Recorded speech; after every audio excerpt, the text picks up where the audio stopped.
Marcus Aurelius says, "Waste no more time arguing about what a good man should be. Be one." Aurelius was the emperor of Rome during the 2nd century AD and is said to be the last in a line of 5 good emperors known to have ruled Rome. Under his leadership, the empire was guided by virtue and wisdom. He was a student of Stoicism, a philosophy that emphasized fate, reason, and self-restraint. While influenced by many philosophers and philosophical texts, Aurelius's primary influence was the teachings of the former slave and Stoic philosopher Epictetus. During his rule, the emperor constructed a series of autobiographical writings now known as the Meditations. While the Meditations was never intended for publication, it remains in print to this day and is perhaps as popular as ever. The journal shows that the most powerful man on the planet was going through the same problems that we deal with today, and indeed the same problems we will be grappling with tomorrow. So join us now as we examine the 3 rules of life that Marcus Aurelius thought were of the utmost importance to living a good life, and how we can adapt them to work with our modern-day lives. Rule number 1. Always aim for pure judgment of events. In Book 4 of the Meditations, Marcus Aurelius tells us, "Suppress the value judgment, which you add, and the I've been hurt is also suppressed. Suppress the I've been hurt, and the harm is suppressed." This rule is influenced by Epictetus's discipline of assent, which involves making correct judgments about your impressions, that is, the nature of the external world and events that occur in it. Aurelius explains that we make judgments about everything, but instead of making a pure judgment, we make value judgments by adding a personal twist to our consideration. Imagine that you're out driving one day and another car drives out of a turning directly in front of you, coming dangerously close and almost hitting your car. Your instincts take over and you swerve hard in order to avoid a collision. What often happens next is that you'll start cursing at the other driver, making rude gestures, and generally losing your cool. Now, there are emotions at play here at different points. First, your emotions alerted you to danger and you reacted quickly in order to avoid it. This is the correct use of emotions. However, what happened next, right after you managed to avoid the accident, is that other emotions took over and made you angry. This is the incorrect use of emotions. What is the use of being angry at this point? The danger to your life has passed. The only thing that you're doing is venting your frustration, which not only serves no purpose, but could even be counterproductive as it makes you more agitated and prone to an accident. When something bad happens to us, we say, "So-and-so happened to me and that hurt me." And in this case, we would say, "I could have died." The last part, that is, "and that hurt me," or "I could have died," is the value judgment part. So when you remove the last part, you don't let the bad thing make an impact on you. For the Stoics, the biggest part of living according to nature was using your head. We need to try to stop adding one's own personal twists to our own judgments, and instead use rational thinking and our ability to reason in order to grant or deny assent to those impressions. So how do we reason and make correct judgments? We do this by following what the ancient Stoics did 2,000 years ago, which was using their ability to reason. In the modern world, this practice is known as cognitive distancing. Cognitive distancing, being the main precursor of cognitive behavioral therapy, or CBT, is basically the ability to become aware of our own beliefs and assumptions and to distance them from external events. As an example of cognitive practices, consider the simple ABC model from CBT, which is adversity, belief, and consequences. Imagine you just got fired from your job. The adversity here is getting fired. The belief is how we represent and/or explain that event. In this case, we may believe that we're useless or worry about the mortgage or other future uncertainties. The consequences are the behavior or feelings that are caused by the belief. Perhaps we feel sadness or anger. When you make a judgment like that and give meaning to events, you're not making a pure judgment. So remember to look at everything that happens to you for what it is. To apply this discipline of judgment, we need to inquire whether your beliefs are justified. Suppose that after being fired from your job, you had the thought that you're worthless, you'll never find another job, and you'll eventually lose your house. Is the fact that getting fired really strong evidence that you're worthless, or that you'll not find another job in the future? Of course not.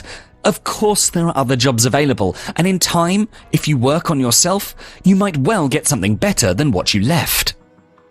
This can be further reinforced by non-cognitive practices. As an example of non-cognitive practice, consider mindfulness meditation. In meditation, you exclusively pay attention to your thoughts and nothing but them as they come and go. The insight that you are not your thoughts. You can note just how different the beliefs and associated feelings of getting fired are from getting fired because you're worthless. It is one thing to believe these things, it is another to build a strong intuition for it. By using this approach, as Marcus Aurelius would refer to it, we are suspending certain value judgments from external events to avoid negative emotions like worry, anger, and so on. Did your partner cheat on you? Did you lose money? Did people make fun of you? Did something happen? Then do something or move on. The events themselves can't hurt you if you don't let them, and hence we should aim for pure judgments of events. Rule number 2. Only desire what's inside your control. In the 7th book of his Meditations, Aurelius writes, "Love only the event which comes upon us, and which is linked to us by destiny." This rule is influenced by Epictetus's discipline of desire. Stoics believed that there are 4 passions that hinder our progress and contribute to our misery. They divided the 4 passions into 2 types. 1 for things not in present possession or anticipated in the future, which are desire, and 2 for things presently engaging a person, which are pleasure and distress. Here, in this rule, we will be focusing on the passion of desire. Marcus Aurelius only desired what was inside his control or what happened to him. In his Meditations, he continuously repeats to himself that most things in life are outside of his control. He realized that life is unpredictable. In 2,000 years, nothing has changed about that. We often desire the things we do not control, like more money, a better job, a bigger house, a massive social media following, or maybe that our partner will always love us, that we always have the loyalty of our friends. We sit around waiting, hoping, begging, craving, wishing for luck to strike or change to happen while we maintain the exact same social circle and habits we've always had. We always want a better job with better pay, but we hold ourselves from learning any new skills that might actually get us the job that we desire. We could either waste our time and energy into praying and hoping that things would change, or we can concentrate on what's in our control and start taking action. We need to be self-reliant and take responsibility for ourselves, not leaving it to the gods or the whims of fortune to determine whether we get what we want. Marcus Aurelius tells us that if we wish to progress in life, then we should limit our desires to only what's in our control, like taking deliberate action, and not to pin our hopes on uncertainties. Desire is, I really want this car, and once I get it, I'll be happy. While deliberate action is, if I want this car, then I have to raise the cash. And to do that, I must put extra hours and effort into learning new skills and working hard to realize those funds. Whatever you want or wish to accomplish, it will require your deliberation and consideration, not desire. Even then, if you work hard and do everything that you're required to do and still fall short of cash, or for some other reason if you don't get that car, then instead of feeling bad, you should accept it gracefully. Stoics believe that the outcomes, whatever they may be, are not in our control. So instead of getting angry or reacting in an unhealthy manner when things don't turn out the way you want, you should love and accept it however it turns out. Most things in life that happen are not up to you, so only desire what's inside your control and accept whatever that is not. Rule number 3. Act for the common good.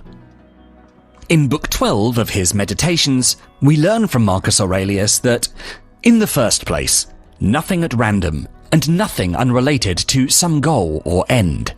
Second, don't relate your actions to anything except an end goal which serves the human community.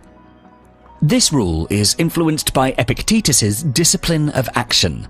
The discipline of action is about taking the right actions for the right reasons.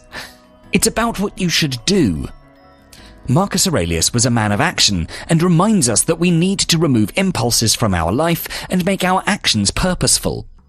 You probably have several roles that you play in real life. These might be tied to your family, your job, or your personal pursuits. Stoics believe that we are here for a reason, which is to make things better. So make a list and then think about what you want to achieve by playing each of these roles and what duties stem from this. The list of these roles should form your purpose for now and for the future. Having a purpose is the basis of intrinsic motivation. This type of motivation has been shown to be the key to your ability to achieve your goals. Aurelius wants us to keep a bigger picture in mind, which is to serve the common good. As humans, we live to help one another, including people who are selfish, meddlers, liars, treacherous, envious, and unsociable. Nature designed humans as social animals with innate moral instincts that allow us to live in groups. To act otherwise, to live like an animal, is against human nature and irrational. Our society is the glue which holds us together, and since we're part of the wider world, our actions reflect our place in it. Hence, our actions should always have an ethical purpose in mind. Let's take the example of lying.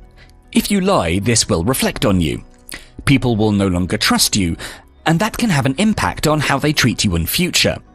Even if you're not caught, there will still be consequences at other people's expense. One bad choice can destroy your character, so be careful what you do. Good and evil are the results of actions taken based on choices specific people made. Each action you take will reflect on you and your character. So, as Marcus Aurelius would say, don't talk about being a good man, just be one.